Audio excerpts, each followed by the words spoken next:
Halo para pemirsa, kembali lagi di channel animasi Adi Kodrati.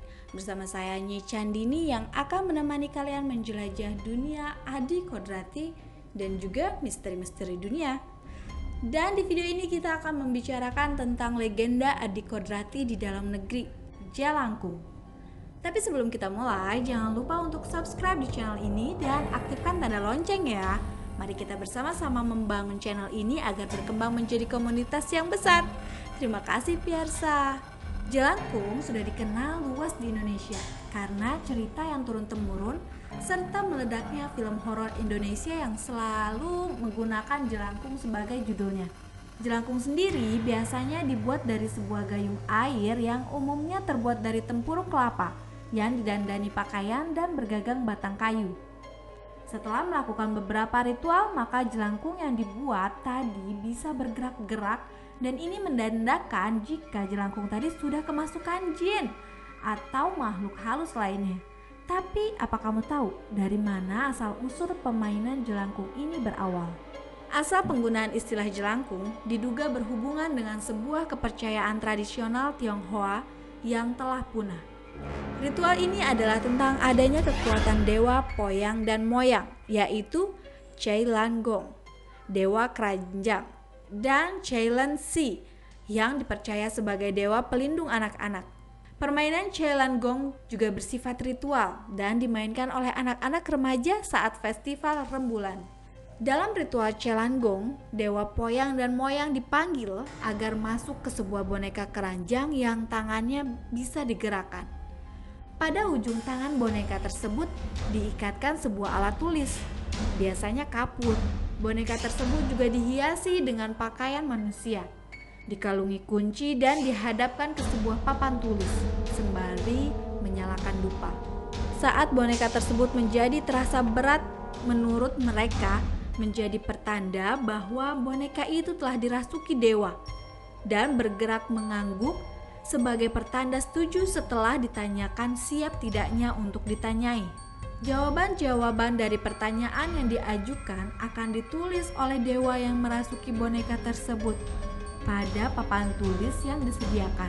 Ritual Cailanggong sendiri telah punah di Tiongkok, namun diduga ritual dan namanya kemudian diserap ke dalam bahasa Indonesia menjadi Jalangkung dan masih hidup karena hubungan negeri Tiongkok dan Nusantara yang telah berlangsung ribuan tahun.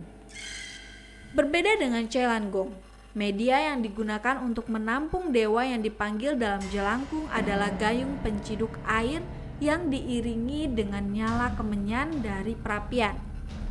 Zaman dahulu, gayung terbuat dari tempurung kelapa yang digagangi kayu, sehingga dalam perkembangannya permainan jelangkung di Nusantara lebih dikenal dengan ritual pemanggilan dewa lewat boneka berkepala tempurung kelapa yang didandani pakaian.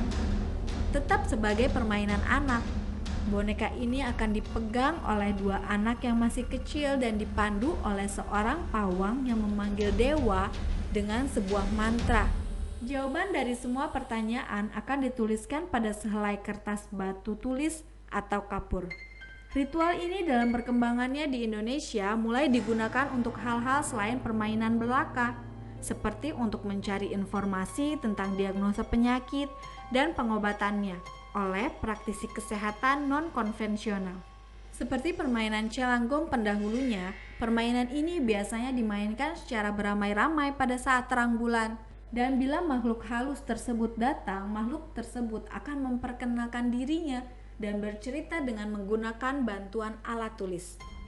Karena sifatnya yang berupa ritual yang memanggil dan berkomunikasi dengan makhluk halus, permainan jelangkung yang awalnya sekedar permainan kemudian berkembang memunculkan mitos-mitos hantu atau kesurupan sebagai imbas untuk orang yang memainkan permainan ini.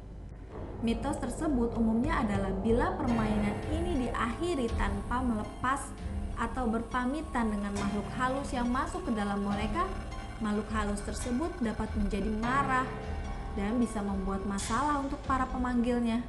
Jadi, kalau berani memainkan permainan ini, harap berhati-hati dan selalu ingat untuk mengantar atau berpamitan dengan makhluk halus yang dipanggil.